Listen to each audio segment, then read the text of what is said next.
لوگوں نے کس طرح سے امام علی کے فضائل کو چھپانے کی کوشش کی ہے۔ امام علی علیہ السلام کا ایک اہم لقب وہ الصدیق الاکبر اور الفاروق الاعظم ہے۔ آج شاید آپ یہ پہلی مرتبہ سن رہے ہوں، لیکن یہ ایک حقیقت ہے کہ امام علی علیہ السلام وہی صدیق الاکبر ہے، سب سے پہلے تصدیق کرنے والے رسول اللہ صلی اللہ علیہ وآلہ وسلم کی رسالت کی، سب سے پہلے ایمان لانے والے، سب سے پہلے آپ پر کلمہ پڑھنے والے، آپ کا ساتھ دینے والے وہ امام علی بن ابی طالب علیہ السلام ہے۔ اور فاروق الاعظم، جن سے حق اور باطل کے درمیان میں جدائی ہوئی، وہ امام علی ہے۔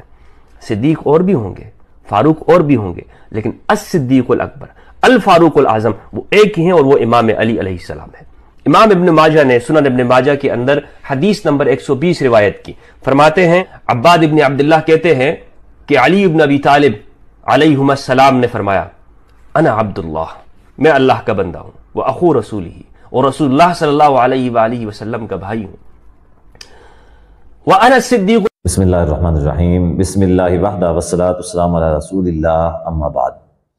آپ نے سنا کہ مفتی فضل ہمدرد صاحب المعروف راوزی مفتی وہ یہ کہتے ہیں کہ اصل میں جو صدیق اکبر ہیں وہ سیدنا علی رضی اللہ تعالیٰ عنہ ہیں، اور اصل میں جو فاروق اعظم ہیں وہ سیدنا علی رضی اللہ تعالیٰ عنہ ہیں۔ اس کی دلیل میں انہوں نے ابن ماجہ کی 120 نمبر جو حدیث ہے وہ بیان کی۔ اچھا، اس حدیث کے اندر کیا ہے؟ اس حدیث کے اندر ہے کہ سیدنا علی رضی اللہ تعالیٰ نے فرمایا انا الصدیق الاکبر، صدیق اکبر میں ہوں، لا یقولها بعدی الا کذاب، میرے بعد جو کوئی بھی اپنے آپ کو صدیق اکبر کہے گا وہ جھوٹا ہوگا۔ اب آئیے، پہلی بات اس حدیث کے اندر یہ اس نے مفتی صاحب نے دعویٰ کیا کہ صدیق اکبر بھی اور فاروق اعظم بھی سیدنا علی رضی اللہ عنہ ہے۔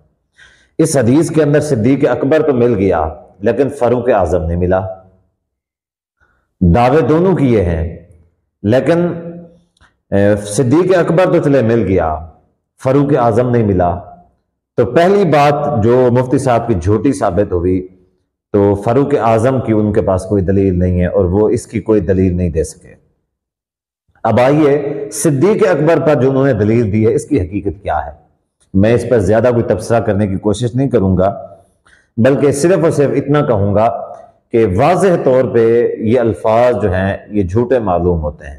واضح طور پہ ایک جو حدیث کا طالب علم بھی ہے وہ بھی اس حدیث کو پڑھ کے واضح طور پہ سمجھ سکتا ہے کہ کوئی بھی صحابی رسول یا کوئی بھی جو ہے نا اہل بیت میں سے اس طرح کا دعویٰ نہیں کر سکتا، اور نہ ہی ان کی اس طرح کی کوئی فطرت تھی کہ وہ اس طرح کا دعویٰ کرتے ہیں میرا یہ لقب ہے، جو اس طرح کا لقب رکھے گا وہ جھوٹا ہوگا۔ یہ اللہ تعالیٰ کی ذات کے بارے میں ہے، یہ نبی صلی اللہ علیہ وآلہ وسلم کی صفات یا خصوصیات کے بارے میں ہے، ایسا کہا جا سکتا ہے۔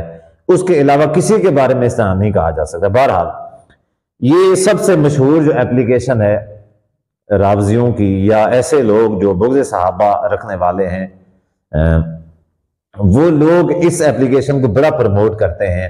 یہ خود مفتی فضل ہمدرد صاحب بھی، مرزا محمد الانجینئر صاحب بھی، یہ جو بار بار صحابہ کی شان کو کم کر کے سیدنا علی رضی اللہ عنہ کو سب سے اوپر کرنے کی کوشش کرتے ہیں، یہ راوزیت ہے۔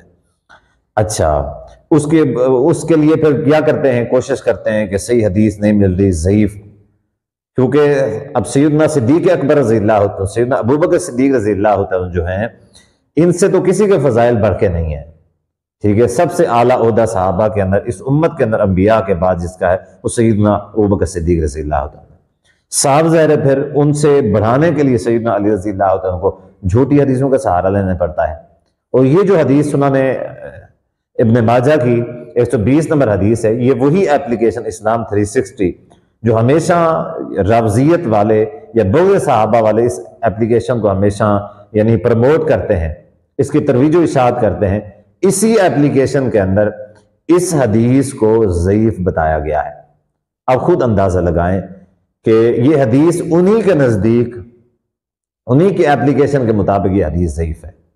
تو اس بات سے تو واضح طور پہ یہ ثابت ہو گیا کہ مفتی فضل ہمدرد صاحب سیدنا علی رضی اللہ عنہ سے محبت کا جو دعویٰ کرتے ہیں، یہ اصل میں محبت کا دعویٰ کوئی اسلام، کوئی ایمان یہ ایسی کسی گھر سے نہیں ہے، صرف اور صرف رافضیت کا اعلیٰ کار بننے کی وجہ سے، خلوص مخلص ہو کے اسلام کے ساتھ نہیں کر رہے، بلکہ اصل میں مسلمانوں کو ٹریپ کر رہے ہیں، مسلمانوں کو اسلام سے پھسلانے کی کوشش کر رہے ہیں، جھوٹی حدیث سنا کے۔ پتہ ہے کہ کوئی بھی شخص جو ہے تحقیق نہیں کرے گا، علی کا نام سن کے سارے جھوم جاتے ہیں، کس نے اس حدیث کی کون سا تحقیق کرنی ہے؟